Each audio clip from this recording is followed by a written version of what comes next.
আসসালামু আলাইকুম এভরিওয়ান। প্রথম পার্টে আপনাদেরকে অনেক স্বাগতম। আমি এখানে এক জায়গায় শুয়ে আছি। অখনই বাবা লাঠি এনে আমাকে বলল যে চল, আজকে তোর খবর আছে। অখনই আমাকে টেনে টেনে বাড়িতে নিয়ে গেল। পরে গিয়ে দেখলাম যে এখানে অনেক বড় ঘটনা হয়ে গেছে। বাবার কাছে জিজ্ঞাসা করতে বললো যে এইসব তোর কারণে হয়েছে, তুই এখানকার সব মূল নায়ক। পরে পরে আমাকে পিটাতে পিটাতে আমি এখন অজ্ঞান হয়ে গেলাম। পরে আমি উঠে দেখি যে রাইটের 1টা বাজে। ওখানে সবাই আমার পাশে নেই। দেখি যে সবাই ঘুমিয়ে পড়েছে। সকালবেলা উঠে যা দেখা যাবে না। সকালবেলায় উঠে দেখি যে আমার বোন আমাকে সব কথা খুলে বললো যে আমি নাকি একজনকে মেলা বড় একটি ঘটনা করে ফেলেছি। পরে তার মা বাবা সবাইকে এনে আমাকে অনেক বড় বকাঝকা দিতে থাকলো। আমাকে পুলিশ এনে টেনে টেনে নিয়ে গেল। পরে পরে এই যে পুলিশ এনে আমাকে মারছে আর বলছে যে তুই এই কাজটা কেন করলি। হ্যালো গাইস, আমারটা এখনো পর্যন্ত পরিচয় দেওয়া হয়নি, আমি দিয়ে দিই। আমার নাম হলো মোহাম্মদ রাফি আসলাম রাফি। পরে গাইস আমি আসল ঘটনা জানতে পারলাম যে আমি নাকি একজনকে ধর্ষণ করেছি, তার জন্য পুলিশ আমাকে মারছে। এভাবে করতে করতে 3 বছর কেটে গেল। আমার জেলের জামিন আজকে হবে।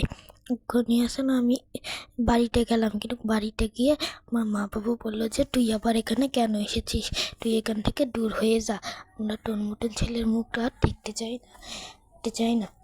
বললো যে বাবা মা আমি তো কিছু করিনি, ওই মেয়ে সব মিথ্যে বলছে। অন্যদিকে দেখা যায় ওই মেয়ে অন্য জায়গায় গিয়ে বসে মজা করছে গাইস।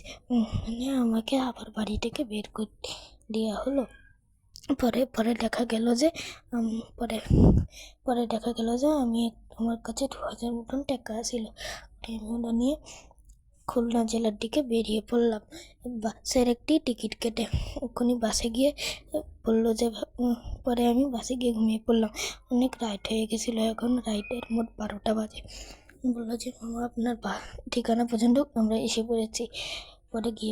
পরে বললাম যে মামা আপনাকে অনেক ধন্যবাদ আমাকে ডেকে দেওয়ার জন্য। পরে ওখানে গিয়ে আমার একটা বন্ধুর বাসায় গিয়ে উঠলাম। আমার বন্ধুর কাছেও সব ঘটনা খুলে বললাম। আমার বন্ধু বললো যে তোর একদিন ঠিক হয়নি, আমি আঙ্কেল আন্টিকে জানাচ্ছি এইসব ঘটনা।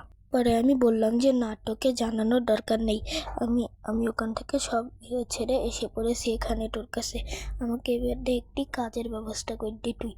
বললো যে আচ্ছা, আমার বাবার কোম্পানি আছে, ওখানে ম্যানেজার পদ নিয়ে কাজ করবি। বললাম যে আচ্ছা। একটু দেখাই দেওয়া হয়নি। ওর নাম হলো রিফাত। ওর সাথে আমার অনলাইন যোগাযোগে কথা হয়েছিল। তার জন্য ওদের বাসায় আসি এখন পর্যন্ত 1 মাস। কেলান্টি আমাকে কখনো পর হিসাবে ডেকেনি, তার ছেলের হিসাবে দেখেছে। এখন আমি আর রিফাত এক জায়গায় গেলাম, গিয়ে বললাম যে রিফাত শোন, যে দিনটা থাকা হলো, আমি আসলে এক জায়গায় যাবো, তুই কি বলিস?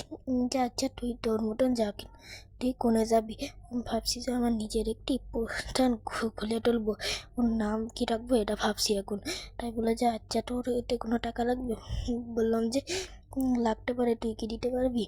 বললাম যে না ভাই, আমি বললাম যে না, দরকার নেই, যেটি পারি তাইলে এই যে নিজের টাকা দিয়ে কিছু করার চেষ্টা করবো, টাকা লাগবে না আমার।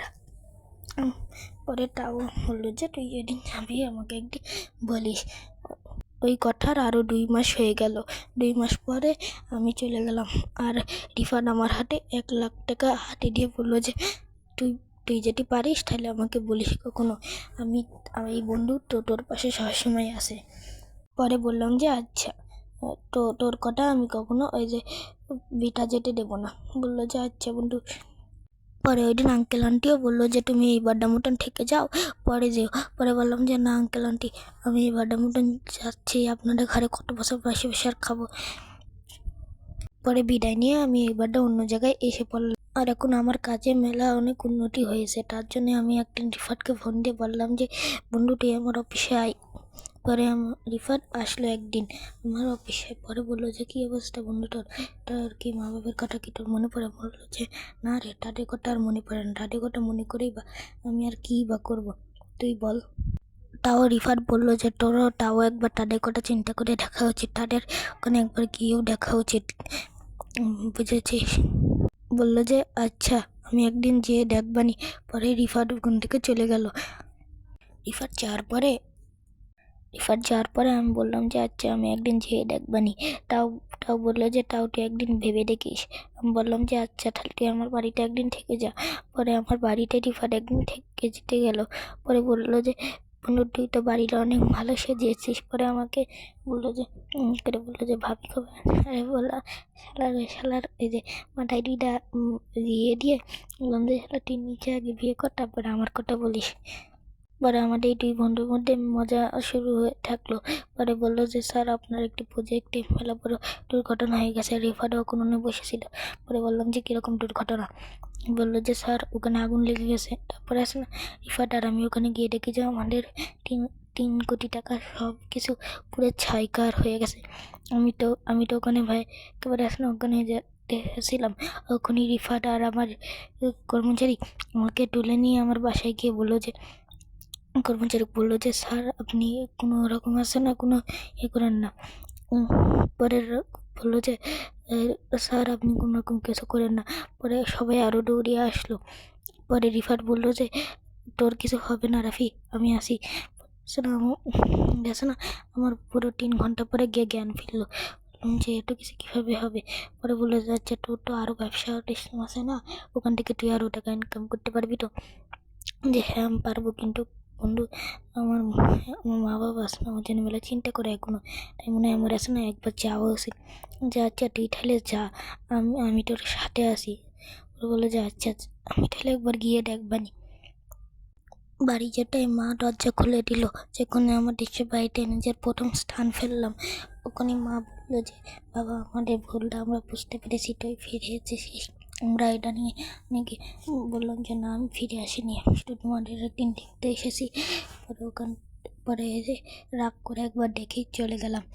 বললাম যে বাবা তুই যাস না। মা বলতে থাকলো, তাও আমি কথা না শুনে সোজাসুজি হাঁটতে থাকলাম। পরে ভাবছি যে আবার আমার ওই জায়গায় ফিরে যাবো, ব্যবসা প্রতিষ্ঠানে। তখনই দেখা হলো নীলার সাথে, সে আমার কলেজ লাইফের ক্রাশ।